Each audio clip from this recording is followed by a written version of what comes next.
하나님 말씀 요한복음 21장 1절에서 마지막 25절까지 교독하겠습니다. 그 후에 예수께서 디베랴 바다에서 또 제자들에게 자기를 나타내셨으니 나타내신 일이 이러하니라.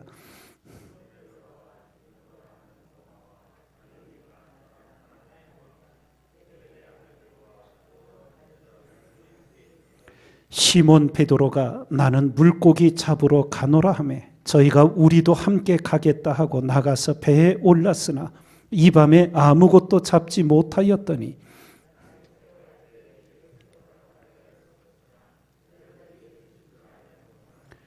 예수께서 이르시되 얘들아 너희에게 고기가 있느냐 대답하되 없나이다.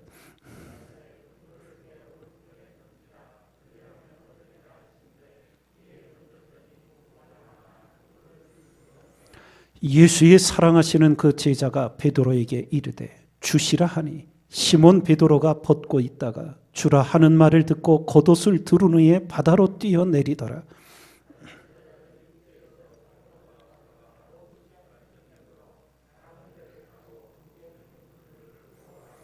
육지에 올라보니 숯불이 있는데 그 위에 생선이 놓였고 떡도 있더라.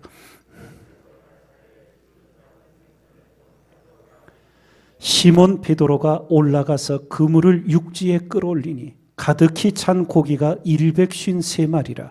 이같이 많으나 그물이 찢어지지 아니하였더라.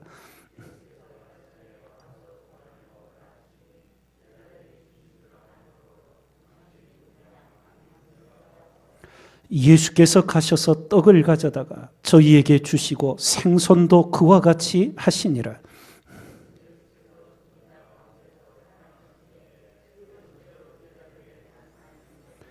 저희가 조반 먹은 후에 예수께서 시몬 베드로에게 이르시되 요한의 아들 시몬아 내가 이 사람들보다 나를 더 사랑하느냐 하시니 가로되 주여 그러하외다. 내가 주를 사랑하는 줄 주께서 아시나이다. 가라사대 내 어린 양을 먹이라 하시고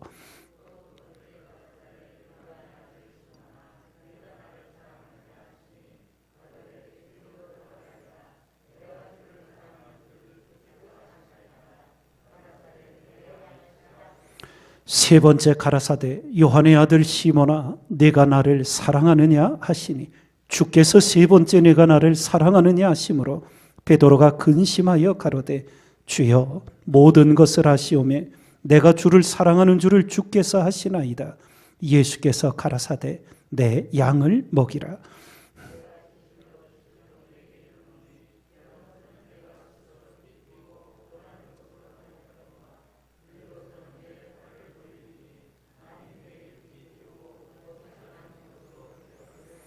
이 말씀을 하심은 베드로가 어떠한 죽음으로 하나님께 영광을 돌릴 것을 가리키심이로라. 이 말씀을 하시고 베드로에게 이르시되 나를 따르라 하시니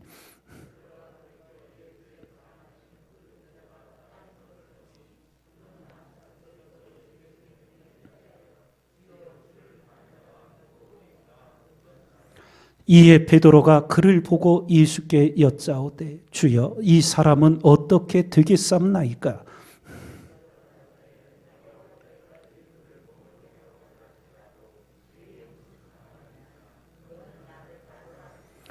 이 말씀이 형제들에게 나가서 그 제자는 죽지 아니하겠다 하였으나 예수의 말씀은 그가 죽지 않겠다 하신 것이 아니라 내가 올 때까지 그를 머물게 하고자 할지라도 네게 무슨 상관이냐 하신 것이로라.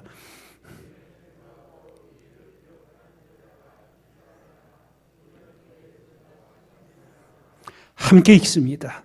예수의 행하신 일이 이 외에도 많으니 만일 낱낱이 기록된다면 이 세상이라도 이 기록된 책을 두기에 부족할 줄 아노라. 아멘.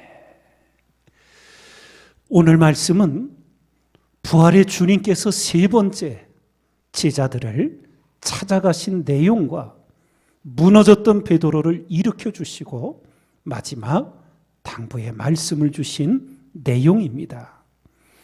부활의 주님을 예루살렘에서 만났던 7명의 제자가 갈릴리 바다에 가 있었고 거기서 고기를 잡으러 나갔습니다. 그런데 그날 밤 한 마리도 잡지 못하는 빈배였습니다. 동이 터오는 새벽녘 주님이 오시게 되었고 이제 고기를 잡지 못한 제자들에게 배 오른편에 그물을 던지라. 그래서 그물을 들 수 없을 만큼 고기가 많이 잡히게 되었습니다. 우리는 이 말씀을 보면서 빈배가 만선보다 더 큰 축복이 될 수 있다는 신앙의 모습을 생각하게 됩니다. 성경에서 실 예를 들면 탕자가 아버지 유산을 미리 받아가지고 나아가서 허랑방탕하여 모든 것을 다 허비했습니다. 그런데 그 지경에 기근이 일어나 양식이 없어 굶주려 돼지가 먹는 쥐염 열매를 먹고 연명하는데 그것도 부족했습니다. 죽을 지경이었지요. 탕자에게 닥쳐온 그 기근이 저주였습니까? 축복이었습니까? 육신의 생각으로 보면 화였습니다. 그러나 우리가 지혜의 마음으로 살펴보면 그것은 복이었습니다. 그 지경이 되지 않았다면 탕자는 아버지께 죄송스러운 마음으로라도 결코 집으로 돌아가기가 어려웠을 것입니다. 그 어려움이 탕자에게는 복이 되었던 겁니다. 그래서 성경이 우리에게 가르쳐 주시는 거예요. 하나님을 사랑하는 자, 곧 그 뜻대로 부르심을 입은 자들에게는 모든 것이 합력하여 선을 이루느니라. 예. 우리가 가져야 할 믿음은 말씀으로부터 난 믿음입니다. 왜 하나님께서 우리에게 범사에 감사를 하셨는지, 그것이 그리스도 예수 안에서 너희를 향하신 하나님의 뜻이라 하셨는지, 우리는 당장의 역경과 시련 앞에 어찌할 바를 모르지만 믿음의 사람들에게는 말씀을 부여잡고 전화위복시켜 주시고 그 어려움이 오히려 우리에게 복이 되게 하여 주실 역전의 하나님을 말씀으로 붙들고 믿으며 우리의 신앙의 전진을 이루어가야 될 줄 믿습니다.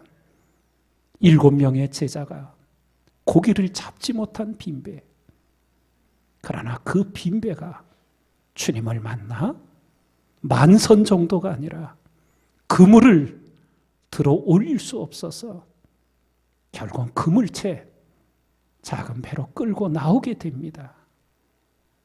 주님 안에 있는지 이것만이 중요합니다. 시련과 역경의 마음을 뺏기지 말고 내 안에 온전히 주님을 모신 그리스도인인지 돌아보시며 모든 것이 합력하여 선이 되게 하실 그 하나님을 더욱 의지하고 기도하며 담대히 전진하는 우리가 되어야 될 줄 믿습니다. 우리가 이 믿음을 새기며 오늘 한 가지 더 새기는 것은 베드로를 주님께서 다시 일으켜 주십니다. 내가 나를 사랑하느냐 3번이나 물으시며 일으켜 주신 후에 베드로에게 마지막 당부를 하십니다. 너는 나를 따르라. 그런데 그 순간 옆에 있던 요한을 보게 된 거예요. 베드로가 묻지요.